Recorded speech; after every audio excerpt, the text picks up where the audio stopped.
Bonjour Marius Gilbert, merci de nous recevoir ici à Bruxelles, à l'ULB. On va parler de tout votre parcours parce que dans quelques jours, vous serez de passage dans notre région, à Spa plus précisément, pour une conférence à la bibliothèque. Ce sera le 10 juin prochain. Vous allez y présenter votre livre, juste un passage au JT qui retrace, je dirais, ce qui est une véritable aventure, toute cette époque de la pandémie et la manière dont vous l'avez vécue, avec aussi beaucoup de recul par rapport à la situation. On va parler de tout ça, vous avez quelques photos à nous présenter, mais d'abord, où sommes-nous exactement? Je rappelle que vous êtes vice-recteur à la recherche ici à l'ULB, vous êtes donc épidémiologiste, mais on est où exactement ici? J'ai deux bureaux, donc j'ai mon bureau de chercheur et mon bureau de vice-recteur. Donc ici on est dans mon bureau de chercheur, donc dans le couloir là, il y a d'autres bureaux qui sont les collaborateurs. Donc je dirige un laboratoire. Alors c'est le terme de laboratoire, mais en fait on fait de la modélisation. Donc notre outil principal, c'est pas tellement des éprouvettes, des choses comme ça, c'est plutôt des ordinateurs comme ici, dans lequel on va faire des analyses statistiques, de la modélisation.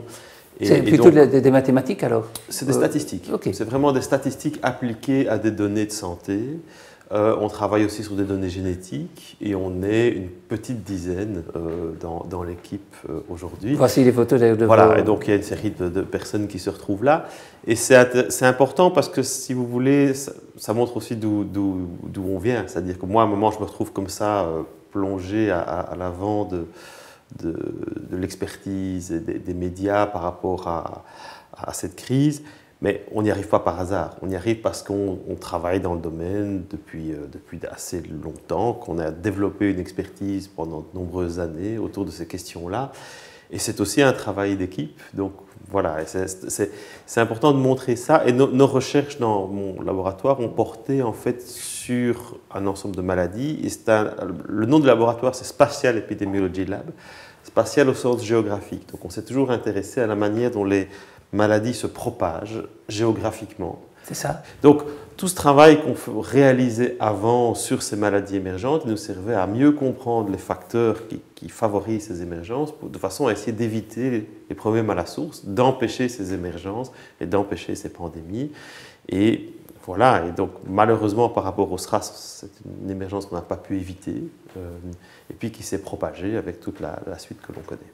Donc c'est en fait ce que vous menez, c'est une espèce de monitoring permanent de ces risques au niveau des épidémies. On n'est pas tout seul, hein, donc c'est vraiment un travail qui se fait en collaboration, donc on est toujours associé dans des collaborations internationales, en particulier avec des acteurs de terrain qui, eux, vont collecter les données sur le terrain. Notamment, moi j'ai beaucoup travaillé avec la Thaïlande, avec la Chine, avec le Vietnam autour de la grippe aviaire, avec des prélèvements qui se font sur les oiseaux.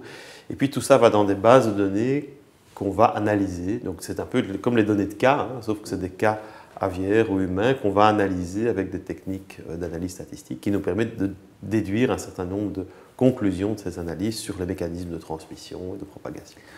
Donc je dirais que vous êtes d'une certaine manière, si on se repart deux ans et demi en arrière, vous êtes intellectuellement préparé à éventuellement ce qui peut arriver? Ou est-ce que cette épidémie de Covid, c'est ce qu'on appelle un signe noir, c'est-à-dire tout à fait imprévisible? Pas pour vous quand même. Non.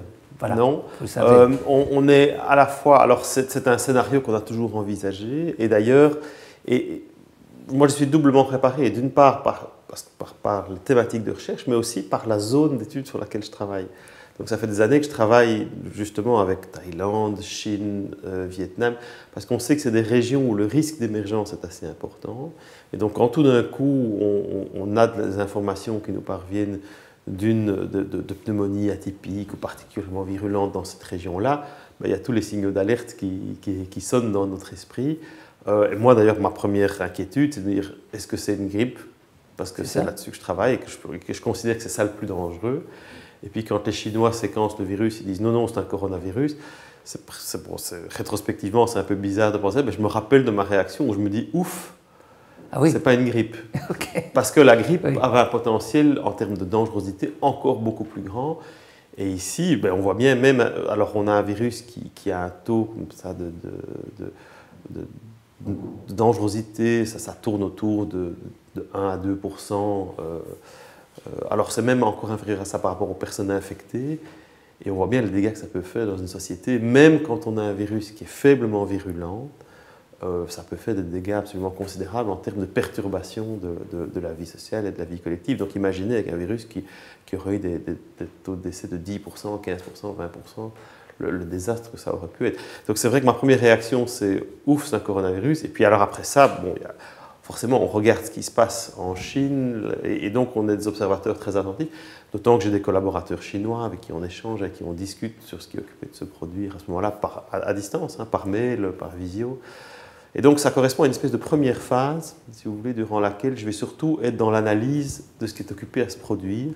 Et je ne suis pas encore très impliqué dans la communication. Et ce sera alors quoi ce point de bascule qui vous fera prendre conscience qu'on est dans quelque chose de plus important et qui va se mondialiser? Dans un premier temps, vous l'écrivez, vous pensez ça va peut-être être contenu en Chine ou en Asie et on pourrait avoir la chance que ça n'arrive pas jusqu'à chez nous. On fonctionne au départ on ne sait rien sur ce virus. Et donc quand on ne sait rien sur un virus, d'abord on est très attentif aux premières données qui sortent et puis on fonctionne par analogie.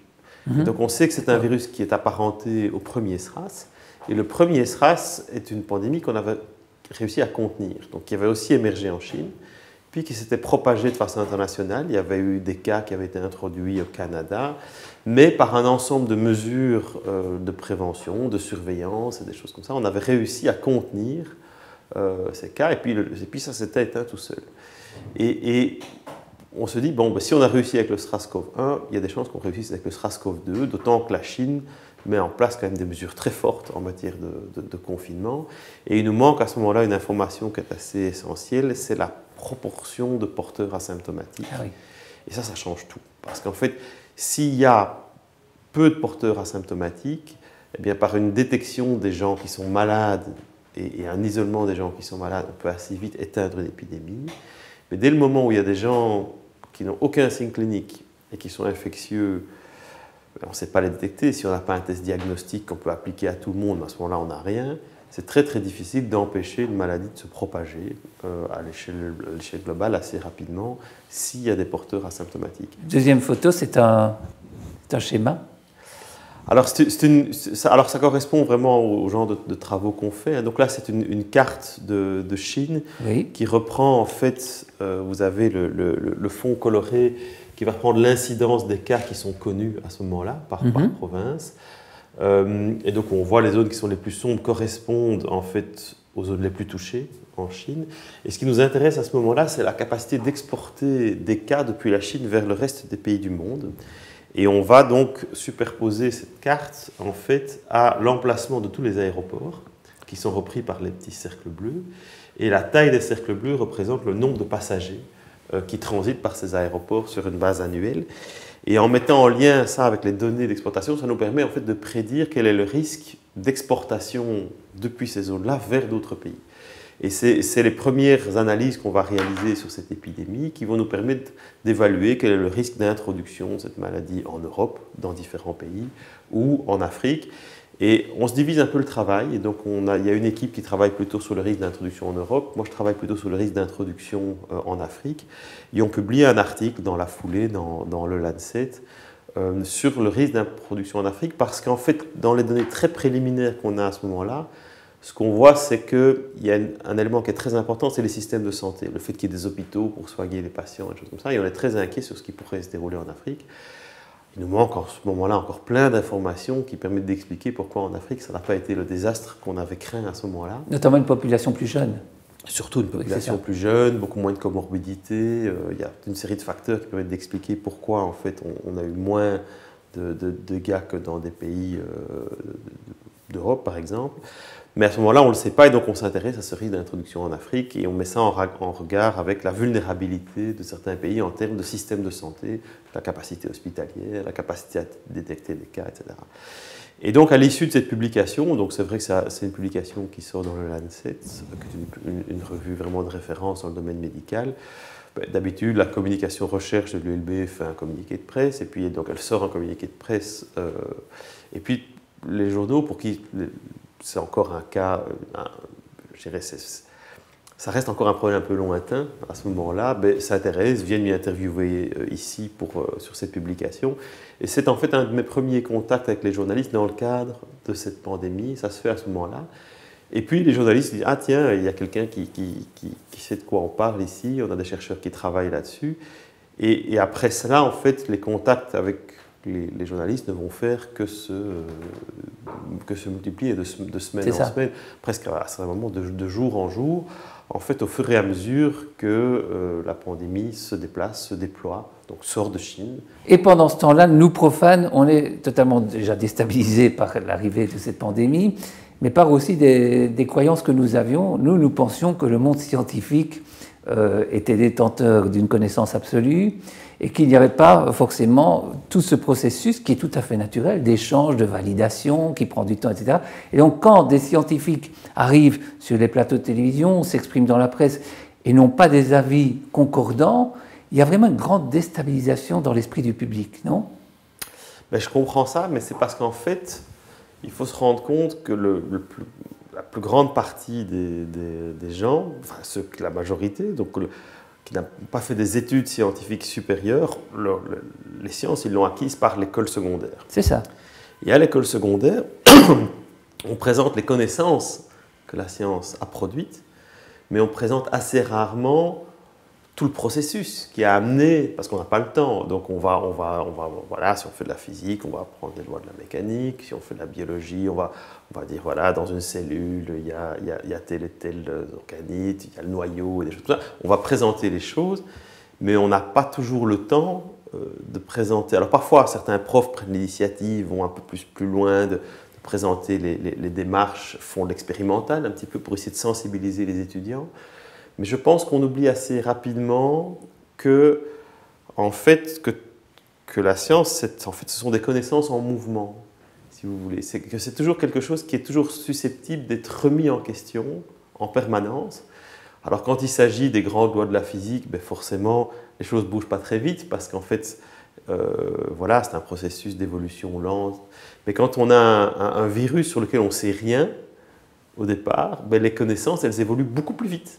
C'est ça. Alors, on parlera ensuite des liens, enfin des rapports entre les scientifiques et le monde politique. On va parler maintenant de votre expérience, justement, juste un passage au JT, votre expérience avec le monde de la presse, que vous connaissiez, mais pas à ce point-là, j'imagine. Ah non, non. Avec ses fonctionnements, ses dysfonctionnements aussi. Vous avez vécu ça comment, justement, et aussi cette notoriété qui arrive à petits pas, et dont, vous, à un moment donné, vous sentez qu'elle vous échappe d'une certaine manière. Oui, donc je pense qu'il n'y a pas un épidémiologiste ou un virologue qui soit dit je vais choisir ce métier-là pour voilà, je vais être connu, je vais être reconnu. Donc, voilà, donc ça arrive, si vous voulez, à un moment on prend un rôle, parce que voilà. Moi très tôt je me suis dit, voilà, maintenant ma place est là, c'est-à-dire que c'est là que je suis le plus utile, c'est beaucoup plus utile que je m'investisse dans la communication, les besoins sociétaux sont là. Ma place, c'est pas produire de nouvelles connaissances dans des articles scientifiques qui seront lus dans 6 mois ou dans 3 mois. Donc, il y a un temps pour tout, si vous voulez. Oui, il y a un temps pour l'analyse. Et puis à un moment, quand j'ai récupéré du temps, je me suis réimpliqué dans des analyses avec Simon Delicourt, avec d'autres collègues. Mais au moment où la pandémie arrive, je me dis, voilà, c'est la communication qui est la chose la plus importante. Et je ne suis pas tout seul, avec d'autres collègues, en fait, notamment avec Simon Delicourt, justement avec Yves Copiters, avec Catherine Lina. La demande en matière d'explication et de communication est énorme. Et donc, on fait un petit groupe où tous les jours, on se fait une séance de visioconférence où on discute, on échange, on dit qu'est-ce que tu penses de ces données-là, est-ce que tu as vu tel article. On partage vraiment nos connaissances. Et puis après ça, chacun, on va dans les médias. Je sais que moi, je dis, moi, ce sera plutôt la RTBF. Simon dit, moi, je vais plutôt aller sur RTL. Enfin, on essaye de se répartir, si vous voulez, les demandes. Et de facto, dans un moment très anxiogène, on rentre vraiment dans le quotidien des gens, hein, parce que surtout dans une période comme ça qui fait peur, ben, le journal télévisé du soir, c'est un moment important, savoir quelles sont les dernières nouvelles, comment les choses évoluent, et on y est assez omniprésent. À un moment, c'est presque tous les jours, et donc tous les jours, il y a presque une espèce de rendez-vous comme ça avec tout le monde, où on essaye de décrypter les choses. Et il y a un lien qui se crée à ce moment-là. Un lien qui est un lien... et comme c'est un lien qui se fait à un moment de peur, c'est un lien assez fort en réalité. Ça, c'est quelque chose que j'ai réalisé après coup, si vous voulez. Moi, je n'ai pas du tout conscience à ce moment-là. que ce lien-là se crée, parce que moi, je ne suis jamais en conversation avec un journaliste comme on l'est ici. Si vous voulez. Donc, je suis en dialogue avec le présentateur à qui j'explique les choses. Et heureusement que je n'ai pas conscience qu'il y a des centaines de milliers de personnes qui regardent au même moment, parce que sinon ce serait presque paralysant. Mais on n'a pas conscience de ce qui est occupé à se passer. Et en plus, on est en confinement. Donc moi, une fois que je sors du studio, je saute dans ma voiture, je rentre chez moi, je ne vois personne. Donc tout ce phénomène de médiatisation des experts, le fait que tout d'un coup, tout le monde nous connaît ou nous reconnaît, ben, j'en ai pas du tout conscience pendant cette période-là, parce que je n'ai pas le moyen même de le voir ou de le mesurer. Et il m'arrive comme ça par la bande, au travers de caricatures, ou à un moment, un copain qui veut imprimer des t-shirts, je dis, enfin, quelle drôle d'idée, ça me paraît... Enfin, je n'ai pas du tout conscience de ça. Alors après, oui, c'est vrai qu'avec les médias, c'est un rapport qui n'est pas toujours simple. Je pense qu'on a plutôt été bien traité par les médias, surtout dans cette période-là, parce qu'on était vraiment... On permettait à tout le monde de mieux comprendre la situation. Les difficultés sont intervenues par après, je pense, quand la crise se prolonge, qu'il faut maintenir certaines adhésions dans des conditions difficiles. Et puis après, il y a devoir expliquer aussi au public que vous n'êtes pas seul aux manettes et qu'il y a des décisions politiques qui se prennent avec d'autres considérations, parce qu'une société, ça se gère de toute une série de points de vue. Et voilà, à un moment donné, on essaie de trouver l'équilibre. On pense aussi à l'économie, parce qu'il ne faut pas que l'économie s'effondre. Et quand, à un moment donné, tous ces éléments arrivent, vous vivez ça comment, vous, en tant que scientifique? Donc, parfois, vous pouvez avoir, du point de vue du scientifique, l'impression que des décisions sont aberrantes. Mais si on a une vision plus large de la gestion globale de la société, on peut comprendre que c'est finalement un compromis. Oui. Mais il faut bien comprendre qu'en fait, toutes les décisions qui ont été prises ont toujours été des décisions qui mêlaient un argumentaire scientifique, des éléments de motivation scientifique et des motivations de nature, je dirais, sociétale, politique, parce que toute décision a des conséquences sur la vie collective. Et c'est ça qui a amené en fait à beaucoup d'incompréhension, parce que parfois des décisions semblaient complètement aberrantes si on les prenait sous l'angle strictement scientifique, mais s'expliquaient si on les prenait sous l'angle du raisonnement politique qui a amené à les prendre. Je vais prendre un exemple, parce que c'est un exemple qui m'a frappé. Vers la fin du mois d'août 2020, la transmission commence un peu à reprendre à Bruxelles. Et on est à un moment où les autorités bruxelloises rendent le masque obligatoire dans les espaces publics, à l'extérieur donc, mais où l'Horeca est ouvert, les bars, les cafés, les restaurants. Et donc on est dans une situation qui, du point de vue épidémiologique, est complètement aberrante, où si on en a marre de porter son masque, on rentre dans un café et là on peut l'enlever, alors qu'en termes de risque de transmission, les choses sont complètement inversées. Le risque de transmission sont quand on parle longtemps dans un endroit fermé, mal ventilé, donc ce qu'on trouve principalement dans un lieu que peut être un café ou un restaurant, alors qu'à l'extérieur, le risque est faible. Mais le raisonnement des autorités est tout différent, c'est qu'ils savent très bien à ce moment-là que fermer l'Horeca a des conséquences à la fois économiques et sociales très importantes pour le bien-être de la population. C'est un secteur important pour tout le monde. Et donc, ils vont préférer essayer de réduire la transmission, même si le bénéfice du masque à l'extérieur est très faible. On va préférer prendre cette mesure-là parce qu'elle a un impact sociétal beaucoup moins important avant que de fermer l'Horeca, parce que là, c'est une mesure qu'on va prendre plutôt en dernier recours parce qu'elle a un impact économique et social aussi important. Et donc, présentée comme ça, on comprend la décision politique, mais effectivement, elle apparaît comme une espèce d'absurdité du point de vue de la transmission. Et il y a des tas de mesures comme ça qui ont été prises pendant cette pandémie, où si on les prend sous le prisme unique de la transmission, elles paraissent un peu bizarres, mais après ça, si on les prend sous le prisme d'une décision qui met en équilibre différents intérêts, on commence à les expliquer un peu mieux. Une des choses qui m'ont frappé aussi dans votre livre, c'est que le moment où on prend les mesures, ça c'est extrêmement important, et plus on prend les choses tôt, plus on arrête, parce qu'on a un effet levier, c'est ça. Et ça, oui, c'est la difficulté, non? C'est la grande difficulté, et c'est en fait une difficulté à prendre en compte les phénomènes de contagion, si vous voulez. En matière de gestion de risque, on est habitué, et les autorités publiques le sont, parce qu'en fait les autorités publiques gèrent des risques en permanence. La sécurité routière, c'est une gestion des risques, où par exemple on va faire un certain nombre d'investissements, on va prendre un certain nombre de mesures, y compris pénales parfois, etc., pour en fait limiter le risque d'accident. Et il y a une certaine proportionnalité qui va s'exercer entre les mesures et le bénéfice qu'on va en retirer. Et il y a un moment où on doit accepter que le risque zéro n'existe pas, qu'il y a une espèce de risque résiduel qui se maintienne, et on ne va pas déployer des moyens considérables pour aller finalement avoir un bénéfice très très faible en termes de diminution de risque. Mais dans une épidémie, c'est un phénomène contagieux. Et dès le moment où un phénomène est contagieux, ça ne se gère pas comme des accidents de la route. Et il y a une analogie que je n'ai pas beaucoup utilisée dans la crise, et je le regrette, parce que je pense qu'elle aurait été très parlante, qu'elle aurait peut-être, mais elle m'est venue plus tard, c'est simplement d'utiliser l'analogie du feu de forêt, et qui est beaucoup plus parlante de la manière dont doit se gérer une épidémie, c'est-à-dire que si on conçoit bien qu'une épidémie doit être un phénomène de contagion comme l'est un feu de forêt, on conçoit mieux pourquoi il est important d'éteindre les petits feux quand ils sont encore très petits, et de ne pas attendre que la moitié de la forêt brûle pour commencer à envoyer les canadaires. Et ça, c'est vraiment un élément de compréhension très important, et c'est une difficulté qu'on va rencontrer à certains moments où en fait on est à un niveau de l'épidémie assez bas, mais où ça monte. Et à ce moment-là, il faudrait agir assez fort pour empêcher que ça monte haut, mais c'est très difficile politiquement d'agir fort, parce que dans l'esprit à la fois des hommes politiques, mais aussi de l'opinion publique, on est à un niveau qui ne le justifie pas. Les hôpitaux ne sont pas pleins. Alors pourquoi est-ce qu'on prendrait des mesures fortes alors que les hôpitaux ne sont pas menacés? Oui, c'est ça. Un autre point avant qu'on continue dans les photos. Dans votre livre, vous parlez aussi qui était bon élève ou moins bon élève.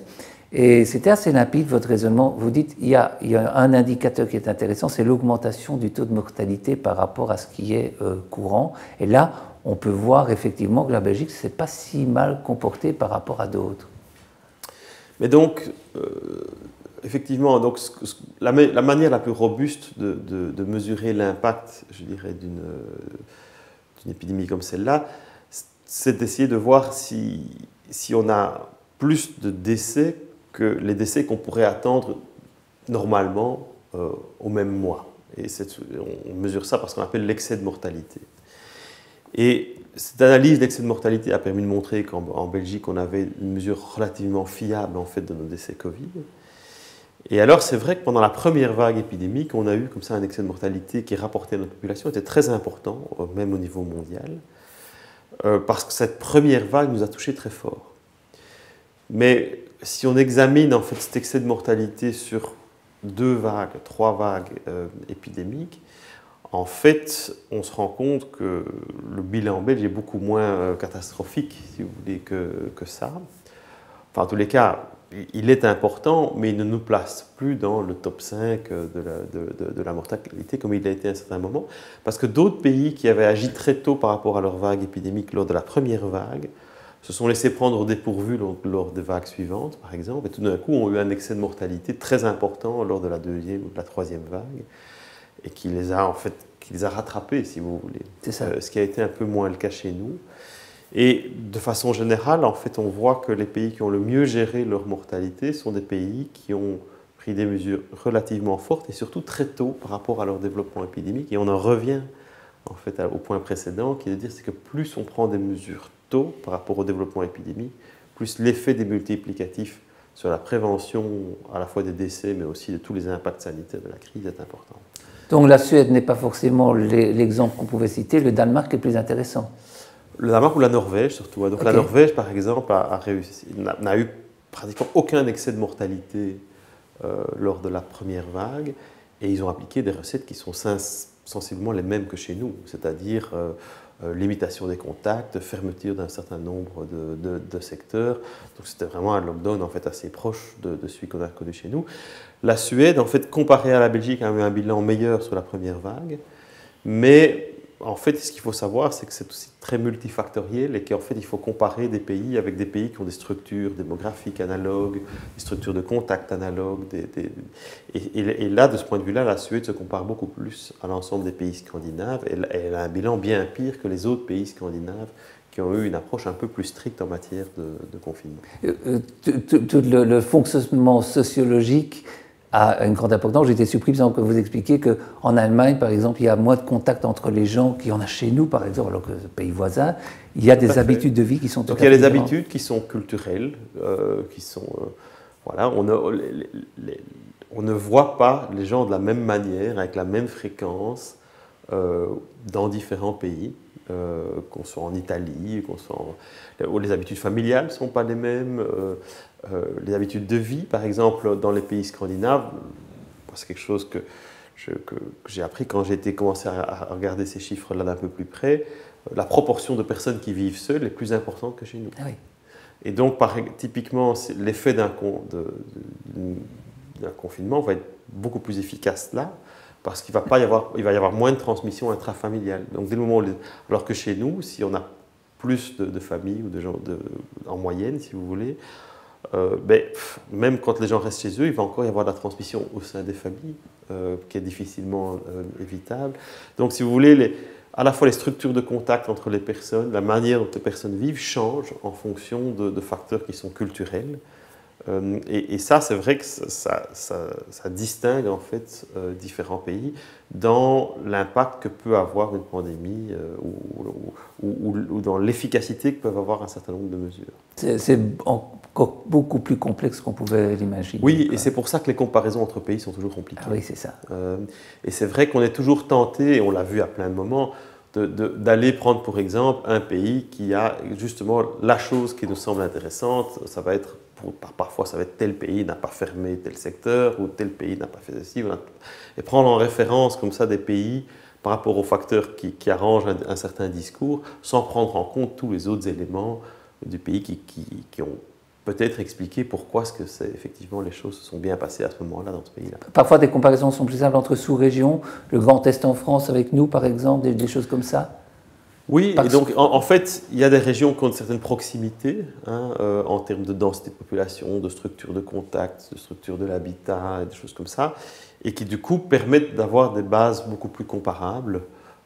Et c'est vrai que le Grand Est en est le cas. Donc on est une région densément peuplée, fortement connectée à l'international, avec d'activités économiques assez actives, beaucoup de personnes qui font des navettes. Et il y a différentes régions comme ça en Europe qui correspondent assez bien. Et c'est d'ailleurs ces régions-là qui ont été touchées assez tôt par la pandémie. Vous nous avez réservé deux autres graphiques. Oui, celui-là, en fait, on en a déjà un petit peu parlé tout à l'heure quand on parlait, parce que c'est un moment un peu clé dans l'épidémie. C'est ce moment où tout d'un coup, on est à un niveau relativement bas par rapport à ce qu'a été la première vague, mais ça monte. C'est ça. Et c'est ce moment-là dont je parlais tout à l'heure, où en fait, il est très difficile de convaincre qu'il faille prendre des mesures fortes, parce qu'on est en fait à un niveau absolu assez bas, mais on est à un taux de croissance qui est préoccupant. C'est ça. Et donc là, c'est ce moment où effectivement il y a des petits feux qui sont là, et il est difficile de convaincre à ce moment-là qu'il faille agir plus fort. C'est pour ça que j'avais choisi ce moment-là, parce que c'est un moment qui est assez clé par rapport à la deuxième vague qui va nous toucher. Ah oui, alors on revient là à la médiatisation. Alors, et les réseaux sociaux, ça c'est une anecdote quand même extraordinaire, ça. Oui, alors bon, c'est une anecdote, alors on peut en sourire maintenant, au moment même, on est vraiment dans un moment très très difficile. Hein, donc on est en octobre 2020, on est vraiment au pic de la deuxième vague, on ne voit pas de ralentissement dans la dynamique épidémique et les hôpitaux sont déjà très très pleins, donc le risque de saturation hospitalière se rapproche très très très fortement. Donc c'est vraiment... Et j'utilise d'ailleurs dans ce tweet cette idée de minuit moins une, donc il est minuit moins une pour les hôpitaux. Et je vais au journal télévisé comme j'en ai l'habitude et je me rends compte juste avant de faire mon intervention, je me dis oui mais en fait ce que je fais là ne va pas servir à grand chose parce que les gens avec qui je vais parler sont des gens, sont un public qui globalement s'informe, à qui j'ai déjà tenu ce discours 10 fois et donc soit ils y souscrivent et alors, voilà, le bénéfice de faire encore un message d'alerte est limité. Soit ils n'y souscrivent pas, et de toute façon, ce que je vais dire ne va pas changer. Donc il faut trouver autre chose, il faut essayer de trouver une manière de sensibiliser d'autres publics. Et par une série comme ça, un peu à la fois de coïncidences, me vient l'idée comme ça d'utiliser les réseaux sociaux et d'essayer de faire un appel aux influenceurs qui ont parfois comme ça des centaines de milliers de gens qui les suivent sur les réseaux sociaux. Et je me dis, c'est une manière de toucher un autre public, un public plus jeune, très connecté, qui ne regarde pas le JT. Je pense à mes enfants, hein, qui regardent assez rarement le journal télévisé. Et donc, je me dis, je vais faire un appel aux influenceurs. Et donc, le lendemain, je fais un tweet qui est découplé comme ça en une série de tweets pour appeler des influenceurs à la mobilisation, à prendre des mesures de protection. Et donc, je fais ce tweet le matin. Puis ça démarre très fort, ça part vraiment. Et donc, d'ailleurs, dans la journée, ma fille, qui est beaucoup sur Instagram, me dit Papa, aujourd'hui, je t'ai vu passer 15 fois, c'était vraiment exagéré. Je n'en pouvais plus, j'en avais marre à la fin. Donc, ça fonctionne bien dans ce public-là. Et donc, moi, je me dis super, ça a fonctionné. Mais ce qui me surprend, effectivement, c'est qu'après, il y a un tweet du président Macron, alors qui n'est pas tout à fait le même, mais où il y a beaucoup de similitudes. Donc j'imagine que son équipe com a vu qu'il y avait quelque chose qui fonctionnait bien en Belgique à ce moment-là et qu'il l'a conseillé. Et tant mieux, voilà. Donc mais c'est vrai que pour l'anecdote, c'est amusant. Et le regard de l'épidémiologiste par rapport à justement la manière dont cette épidémie d'information se propage, parce que c'est un peu le même phénomène, non ? Ah, ça c'est clair, mais donc en fait des phénomènes contagieux, épidémiques, il y en a à tous les niveaux. Il y a l'information sur les réseaux sociaux, mais dans toutes les directions. Ici, d'une certaine manière, on utilise les réseaux sociaux pour faire passer un message de prévention et de prudence à un moment qui est critique, mais les réseaux sociaux fonctionnent aussi de manière contagieuse par rapport à des messages qui sont des messages de désinformation. Et il y en a aussi, il faut le savoir, et qui se propagent comme ça aussi comme une traînée de poudre quand ils sont portés de façon convaincante par des acteurs dont les motivations ne sont pas toujours très claires. Et ça, c'est très difficile, à l'inverse, de lutter contre certains messages. D'où la grande détresse à certains moments des journalistes, hein, c'est clair. Oui. On arrive ici à la fin de l'émission. Moi, je voudrais vous poser l'évolution des vaccins, justement, comme ceci, et l'évolution de l'épidémie, comme ceci, tout semble calme. Est-ce que c'est un calme avant une nouvelle tempête ou de nouveaux soubresauts, ou est-ce qu'on Alors c'est vraiment la question qui préoccupe tout le monde pour le moment, enfin qui intéresse tout le monde. C'est-à-dire qu'il faut se rendre compte qu'on a maintenant dans notre pays un assez bon socle de protection immunitaire. Si vous voulez. Quel est le pourcentage? On sait ça, vous le savez, mais en fait, ça devient immesurable maintenant. Immesurable, mais oui, parce qu'en fait, il y a plus grand monde qui n'ait plus été soit vacciné, soit infecté. Ok. Donc, lorsque l'essentiel de l'immunité était acquis par la vaccination, donc il faut savoir qu'à chaque vague épidémique, chaque vague épidémique a touché entre 5 et 10% de la population. Donc, ça aide, parce que c'est vrai que ça offre déjà une certaine immunité aux personnes qui sont infectées. Ça a un coût énorme, parce qu'au passage, il y a des personnes qui font des formes sévères, il y a des décès, il y a des Covid longs, et des choses comme ça. Mais voilà, ça déjà un certain nombre de personnes qui ont rencontré le virus, si vous voulez, et qui ont développé une certaine protection immunitaire. Puis vous pouvez ajouter à ça toutes les personnes qui sont vaccinées. Et celles-là, on en a un décompte relativement précis, et avec des proportions qui varient assez fort selon qu'on soit en Flandre, à Bruxelles ou en région wallonne. Et puis il y a eu cette vague Omicron qui a touché énormément de gens. Et c'est en fait cette vague Omicron, elle s'est arrêtée non pas parce qu'à un moment on a pris des mesures, rappelez-vous, en fait on a plutôt relâché les mesures au moment de cette vague Omicron, parce qu'en fait on s'est rendu compte d'abord que les mesures n'arrivaient pas vraiment à contenir cette vague, et qu'en plus cette vague ne se traduisait pas dans des proportions d'hospitalisation et d'admission aux soins intensifs aussi préoccupantes que les vagues précédentes, et que donc on pouvait relâcher un petit peu les choses. Mais donc, elle a touché énormément de gens, y compris chez des personnes qui étaient vaccinées. Et donc, aujourd'hui, en fait, faire le décompte réel du niveau de vaccination, il faut faire en fait des enquêtes sérologiques grand public, mais il y a plus grand monde qui n'a jamais été soit vacciné, soit infecté. Alors, ça ne veut pas dire qu'on ait une protection parfaite pour tout le monde, il faut rester nuancé là-dessus, parce que On sait que, par exemple, le fait d'avoir été infecté qu'une seule fois sans vaccin ne donne pas une couverture très très bonne en termes de protection. Et ce qu'on voit, c'est qu'en fait, le plus important, c'est d'avoir été soit infecté, soit vacciné, de façon répétée avec un certain intervalle de temps. Okay. Donc c'est ça qui est important pour offrir une assez bonne protection, c'est d'avoir été grosso modo infecté ou immunisé 3 fois. Et c'est pour ça qu'avoir fait 3 vaccins donne une assez bonne protection contre les formes sévères, mais qui est assez proche d'avoir fait 2 vaccins et une infection, ou un vaccin, une infection, un vaccin. Enfin, voilà. Ce qui est important, c'est d'avoir été exposé, d'avoir exposé son système immunitaire 3 fois. Et après ça, ce qu'on sait aussi, c'est qu'il y a une certaine diminution au fur et à mesure du temps de la protection par les anticorps, et qu'il est vraisemblable qu'on doit réactiver cette protection par un vaccin pour récupérer une protection qui soit la plus efficace. Donc, ce qui est assez vraisemblable, c'est qu'on se dirige vers un mode de gestion un peu comme on gère la grippe saisonnière, c'est-à-dire avec un rappel de vaccination périodique qui permet de reconstituer cette défense d'anticorps. Donc pour le moment, on a, si vous voulez, ce socle de protection qui est assez bon, et c'est d'ailleurs pour ça qu'en fait, que la vague Omicron n'a pas conduit à un grand nombre d'hospitalisations et de décès. Il y a eu la vague Omicron BA2 qui a fait un petit sursaut dans la transmission, mais là encore, on a à peine vu ça au niveau des décès, et on peut s'attendre à ce qu'il y ait de nouvelles vagues, en particulier à l'automne prochain, mais ici encore, si on restaure bien cette protection, en particulier chez les personnes les plus vulnérables, on aura une augmentation de l'infection, mais pas forcément une augmentation des hospitalisations, des admissions en soins intensifs et des décès, comme on l'a connu dans le passé. Donc moi, je ne crois pas qu'on puisse encore arriver à des mesures aussi fortes que ce qu'on a connu dans le passé, ou qui justifient des mesures aussi fortes, une situation qui justifie des mesures aussi fortes. On gère l'atterrissage. Donc on va plutôt dans une approche où cette maladie est une maladie qu'on gère parmi d'autres maladies. Okay. Alors il n'est pas impossible qu'à certains moments, on restaure un certain nombre de mesures, je dirais, moins contraignantes, type masque dans le transport en commun ou dans les commerces, par exemple. C'est ça. C'est pas une mesure qui me semble insupportable pendant quelques semaines hivernales pour réduire un petit peu le poids de la transmission. Mais je ne nous vois pas retourner vers des mesures d'interdiction comme on a connu dans le passé.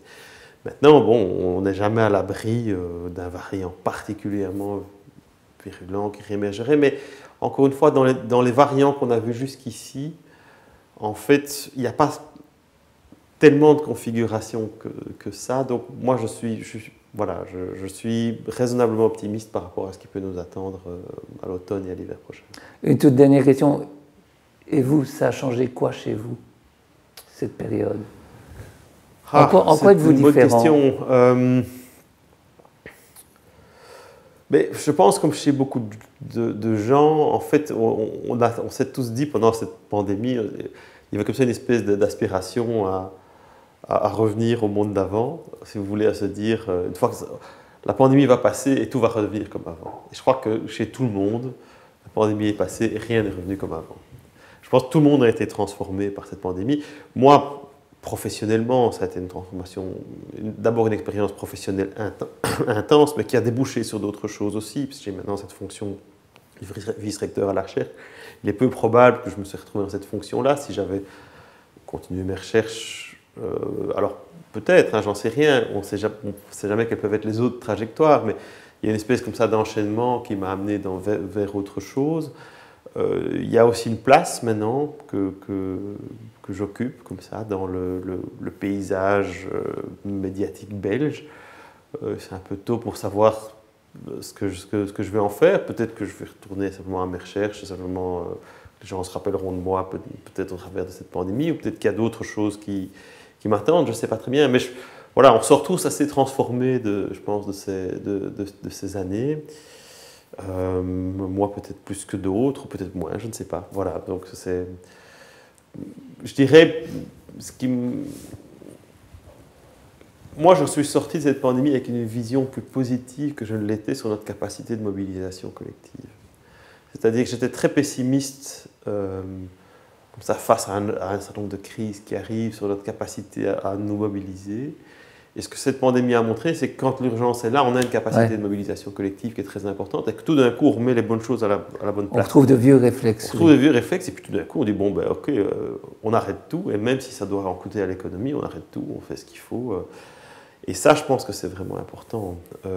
Et donc, ça me donne une vision plus positive et plus optimiste sur la manière dont on peut faire évoluer les choses, mais avec des tas d'obstacles. On le voit par rapport au changement climatique. On a discuté de ces obstacles. Donc, quand le risque est lointain, c'est difficile d'agir, mais ça ne veut pas dire qu'on ne peut rien faire. Et voilà, je pense qu'il faut agir dans cette direction-là. Merci pour cette réflexion. Et puis, ceux qui voudraient poursuivre le dialogue avec vous, c'est le 10 juin prochain à la bibliothèque de Spa, où vous viendrez présenter votre livre. Juste un passage au JT, ici c'était juste un passage dans l'album, merci encore. Voilà, on referme cette émission, on referme cet album. Nous, on se retrouve bien sûr la semaine prochaine, lundi 20h30. Bonne soirée à toutes et à tous, à très bientôt.